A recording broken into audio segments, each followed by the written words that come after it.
haknya suami adalah hak yang paling gede. Dan dia itu wanita kalau menjalankan haknya suami pahalanya besar banget. Tapi kalau dia telantarin haknya suami, dosanya juga gede banget. Orang laki mau masuk surga urusannya ribet. Lu mesti urusin bini. Lu kalau mesti urusin anak, mesti didik, mesti nafkahin, mesti ajarin. Ada kewajiban ini banyak banget deh. Laki kalau mau masuk surga prosedurnya ribet. Tapi perempuan kalau mau masuk surga gampang prosedurnya. Itu katanya Rasulullah, idza shallatil mar'atu khamsaha, shamat syahraha, hafizat farjaha, ata'at zaujaha, qila laha udkhuli min ayyi abwabil jannah syi'ti. Perempuan kalau dia sholatnya benar 5 waktu, puasanya benar 1 bulan, dia jaga auratnya, kemaluannya, dan dia taat kepada suaminya, 4 doang nih syaratnya. Masya Allah, lebih mudah daripada persyaratan bikin paspor ataupun bikin segala macam. Wah, ini sih gampang banget. Ya, sholat 5 waktu, puasa bulannya, jaga auratnya, kemaluannya, taat sama suami, khalas. Dibilangin, "Pok, lu masuk surga dari pintu mana aja boleh." Dari pintu mana aja boleh. Ini kan kalau kita nih, kalau di sini sih ente bisa masuk dari pintu sono. Ini alhamdulillah, ini majelis nih kayak surga. Ente bisa masuk dari pintu sini, pintu situ, pintu sono. Dari semua tuh ujung pintu mana aja boleh. Tapi kalau ente ke airport, wah, cuma boleh masuk dari pintu sini. Pintu sono, lu menyelonong di situ ditembak di door. Begitu. Nah, orang perempuan masuk dari pintu mana aja boleh ntar ke surga. Asal nih 4 dia penuhi. Terus tapi asal dia tahu nggak gampang taat kepada suami. Itu haknya suami gede. Kata Rasulullah bilang, saya kalau mau perintahkan seseorang untuk bersujud kepada manusia, saya bakal perintahkan istri untuk sujud kepada suaminya. Tapi nggak boleh sujud kecuali hanya kepada Allah Subhanahu wa ta'ala. Nabi ngomong gini, saking gedenya haknya suami. Makanya nggak pantas, udah haknya gede, lu ambekin lagi, lu monyongin lagi. Kalau emang nama ente monyong, boleh lu monyong. Ya, tapi kalau nama ente bukan monyong, kenapa lu monyong? Monyong. Tuh. Kalau emang ente udah khalas, ismi monyong. Lu boleh monyong sama laki lu. Wah, emang aneh monyong, udah di KTP monyong namanya. Enggak apa-apa. Tapi kalau nama ente, namaku Fatimah, Aisyah, Jamilah. Wow, namanya Jamilah, tapi monyong. Aduh, jangan begitu. Girang banget ente. Ini Habib Alwi dia kutak-kutik begitu, tapi khusyuk telinganya. Begitu. Dia lagi bilang sama bininya, dengerin. Alhamdulillah. Udah jam berapa nih? Udah mau jam. Lanjut lagi. Begitu. Lu kayaknya orang bermasalah semua. Kesian banget, ya Allah, kesianin nih hamba-hambamu yang lagi pada bermasalah pada. Terus terang, bukan ente doang yang menganggap bermasalah, bini ente juga menganggap ente masalah. Begitu. Ala kulli hal, Allah Ta'ala dalam hadis kata Rasulullah, Allah tidak memandang dengan pandangan rahmat kepada seorang wanita yang tidak tahu bersyukur kepada suaminya. Dan dia tidak bisa mandiri dari suaminya. Dia butuh sama suaminya, tapi nggak bisa bersyukur sama suaminya. Begitu. Tuh suaminya diperes terus, tapi juga dia kagak bersyukur sama suaminya. Nah, ini wanita kayak begini, itu tidak dipandang oleh rahmatnya Allah Ta'ala. Na'udzubillah min dzalik. Terus orang laki kalau ngajak bininya ke kasurnya, tapi si istri tidak menjawab, kagak mau, ogah, maka bermalam-malam tersebut dalam keadaan dia marah kepada istrinya, maka tuh istri itu dilaknat oleh malaikat sampai pagi dilaknat oleh malaikat. Makanya itu orang perempuan wajib taat sama suaminya. jangan melanggar perintah suaminya. Kemudian juga jangan ngasih orang laki yang bukan muhrim untuk masuk ke rumahnya, ya, tanpa izin daripada suaminya. Kalau suaminya nggak ada di rumah, jangan bawa orang laki yang bukan muhrim ke dalam rumahnya. Ataupun dia keluarkan daripada harta suaminya tanpa izin. Jangan keluar rumah tanpa izin, tanpa ridha dari suami. Perempuan mau keluar rumah, ya salah satu izin nama suami atau minta ridhonya suami. Oh, suaminya udah ridhoan sama dia, ya monggo. Tapi kalau tanpa izin, tanpa keridhaan suami, itu tidak betul perempuan keluar dari rumahnya. Begitu. Ya, tidak betul. Jangan ngikutin orang-orang yang sesat, yang telah diperbudak oleh hawa nafsu. Dia bilang nggak apa-apa, lu jalan aja, nggak usah pakai izin sama laki. Ntar udah di tengah jalan baru bilang, aneh kan lagi di jalan. Nah, itu haram. Ya, dia dilaknat oleh malaikat. Ya, ketika dia keluar tanpa izin kepada suaminya atau tanpa ridha dari suaminya. Kalau dia keluar tanpa izin, dia berdosa. Apabila suaminya memanggil wanita tersebut ke kasur, nggak boleh wanita itu menolak kecuali kalau ada uzur yang diakui dalam syariat. Artinya haknya suami itu gede banget, tapi sebagaimana haknya gede, konsekuensinya pahala orang yang menjalankannya juga gede banget. Bahkan Nabi itu bilang, cerita, seandainya seorang suami dia luka dari ujung pala sampai ujung kaki itu luka penuh nanah, kemudian istrinya itu menjilati lukanya itu dari ujung pala sampai kaki, dijilatin nanahnya itu sampai bersih, maka si istri masih belum menuntaskan kewajibannya atas suami, masih belum kelar tugasnya kepada suami, saking gedenya haknya suami. Itu kata Nabi Muhammad sallallahu alaihi wasallam. Enak banget dong orang laki begitu, orang perempuan menderita dong, ditindas apa segala macam. Tapi kan ceritanya kan juga banyak juga orang laki yang menderita, ya. Ala kulli hal, kita tuh hidup di dunia emang pakai aturan, ikut aturannya Allah Subhanahu wa taala. Makanya perempuan tuh kalau dia jalanin haknya suami, Masya Allah, biar kata puasanya pas-pasan, sholatnya pas-pasan, sedekahnya pas-pasan, dia tuh bisa mengalahkan derajatnya wali-wali yang lain.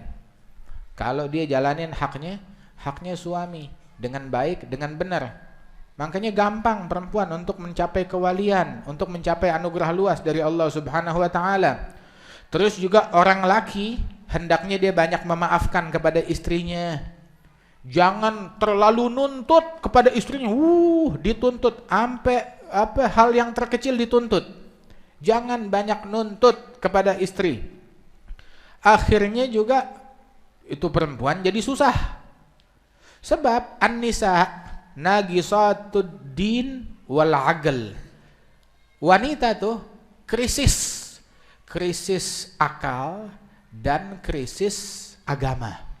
Kalau dia udah kalap, dia lupa sama akal, dia lupa sama agama.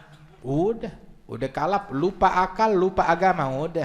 Quran dibuang, Nabi ditendang, semuanya disingkirkan, nggak ada. Jangan pakai kalam Allah, jangan pakai kalam Rasul. Begitu. Ini dia sebab lagi terima wahyu dari syaitan. Begitu. Kalau udah kalap, khalas. Begitu. Apalagi kan ente tahu nih, apa namanya, ada istilah apa itu namanya, PMS, apa PMS? Begitu. Ada saat-saatnya, lu colek dikit ente kena gampar. Ente colek dikit, panjang urusannya. Udah jangan colek. Begitu. Makanya ente juga kudu bisa-bisa. Jangan terlalu diprovokasi terus tuh perempuan, yang baik, ya. Khalas, cincai kurang lebih. Yang memaafkan, dimaafkan Allah. Yang cincai besok hari kiamat Allah juga bilang sama dia, cincai, udah lewat, masuk surga sana, udah nggak pakai repot lagi. Begitu. Dan orang perempuan juga kudu rapi-rapi yang baik, ya, teladani Rasulullah sallallahu alaihi wasallam. Nih ente sekarang kawin suami istri buat apa? Ente membangun rumah tangga buat cari ridhonya Allah apa buat cari ridhonya syaitan? Kalau ente buat cari ridhonya Allah Ta'ala, ya khalas, cari ridhonya Allah. Ente belajar ridhonya Allah bagaimana kalau gua ngapain, cari ridhonya Allah Ta'ala di situ. Jangan buat cari ridhonya syaitan, buat mencari kepuasan nafsu, buat mencari apa namanya hawa yang diikutin. Ikutin apa yang diinginkan Allah Subhanahu wa Ta'ala. Kalau mau berbuat sesuatu, suami atau istri mau berbuat sesuatu dalam rumah tangga, mau berucap sesuatu dalam rumah tangga, mau mengambil keputusan sesuatu dalam rumah tangga, mikirnya apa? Ini kalau saya lakukan Allah ridha apa enggak? Mikir. Kalau saya ngomong gini depan Nabi Muhammad, kalau Nabi ada di sini, kira-kira ini omongan saya malu enggak untuk saya ucapkan di depan Rasulullah? Khalas, mikir. Kalau kira-kira misalkan ya Allah enggak bakalan ridha, jangan ente lakukan. Jangan ente ucapkan. Jadi begitu, makanya tujuan pernikahan tuh kata Rasulullah sallallahu alaihi wasallam adalah inni mubahin bikumul umam, untuk bikin Rasulullah bangga. Nah kalau ente jadi suami yang sembrono, kejam sama bini, apa Rasulullah bangga? Begitu. Itu di dalam hadis, seseorang hari kiamat dikumpulkan bersama para diktator, dikumpulkan sama Fir'aun, dikumpulkan sama Haman, dikumpulkan sama Namrud, dikumpulkan sama Hitler, dikumpulkan sama diktator. Padahal dia di hari kiamat itu satu komplek nih sama penjahat-penjahat besar nih, presiden-presiden. Bilang padahal jadi ketua RT aja gak pernah, jadi RW aja kagak pernah. Tapi kok dikumpulkan nih sama presiden-presiden yang zalim. Ditanya kenapa? Dia bilang gak punya siapa-siapa, saya cuma mimpin anak bini doang. Cuma zalim terhadap anak bininya. Udah kagak kasih nafkah, nuntut macem-macem, udah gitu main tangan lagi sama bininya. Begitu. Jangan main tangan ya sama orang perempuan. Akhirnya ente main tangan sekali jadi 2 kali, 3 kali main tangan tidak menyelesaikan masalah. Terus nih satu nih buat orang laki, ente ngancem perempuan, main tangan itu bukan bikin perempuan itu jadi patuh, bikin dia tambah berontak. Tuh. Terus juga perempuan, istri, kalau dia diancam, kalau engkau lakukan itu, oh, awas, saya bakal jatuhkan talak, saya ini. Nah itu pasti bakal dilakukan oleh itu perempuan. Ente ancam, bakalan dia lakukan. Jadi udah deh, jangan diancam. Mau ente ancam juga, pasti bakalan dilakukan. Habis bagaimana? Ya ente ngaji dah, belajar dah. Begitu sekolah lagi dah, sekolah bagaimana? Ya biar bisa merapikan hubungan rumah tangga. Ya kudu banyak sabar, ambil teladan dari Rasulullah sallallahu alaihi wasallam. Begitu juga diajarkan itu kaum laki-laki ini, kayaknya nih pengajiannya nggak cukup sekali doang. Ntar deh malam Jumat berikutnya kita berikan Habib Ahmad sesinya begitu untuk menyampaikan kepada no comment. Kenapa? Panjang urusannya ntar. Cukup mewakili. Ya akhir Hebalui mau nambahin lagi. Cukup udah, panjang ntar urusannya. Ada yang mau nambahin boleh? Begitu kalau berani. Begitu. Ala kulli hal, Allah mudah-mudahan memperbaiki keadaan kita, rumah tangga kita. Ente kawin bukan sama malaikat. Bukan kawin sama malaikat. Ya, bini kita bukan malaikat, suami kita juga bukan malaikat. Begitu. Ada orang, saya pengen punya istri yang cantik banget, baik banget, begitu, akhlaknya santun banget, begitu. Udah pengen taqwa istiqomah, kagak ngebantah, selalu nyenengin, begitu, selalu nyenengin, ucapannya nyenengin, begitu, suaranya nyenengin, segalanya nyenengin, pokoknya khalas. Lang iya ada di mana? Di sorga. Di dunia kagak ada yang kayak begitu. Yang ada begitu ente dapat apa namanya yang monyong. Begitu. Ente taruh standar jauh-jauh, dapatnya monyong. Ya pasti ada monyongnya, biar kata cakep, tetap aja ada monyongnya. Coba tunjuk tangan yang bininya kagak pernah monyong. Nggak ada. Kagak ada. Begitu. Ini ente tanya orang perempuan di dalam, ya, tanya siapa yang lakinya kagak pernah monyong. Sama juga, ya, sebagaimana ente nganggap bini ente monyong, lu juga dianggap sama bini lu monyong, ya, sama juga. Begitu, makanya orang monyong buat orang monyong. Begitu. Al monyongu lil monyongat, wal monyongat lil monyongin. Begitu. Laki-laki monyong buat perempuan monyong, perempuan monyong buat laki-laki. Ya emang udah begitu. Ya kita kawin bukan sama malaikat. Kita kawin sama manusia. Ya, yang kalau dicubit sakit, merengut. Begitu. Yang kalau dipelototin, dia balas melotot juga. Begitu. Yang kalau ente senyumin, belum tentu dia balas dengan senyuman. Begitulah. Hello, ya. Selamat datang di dunia nyata. Begitu. Ente mau yang sempurna, gampang. Ada caranya.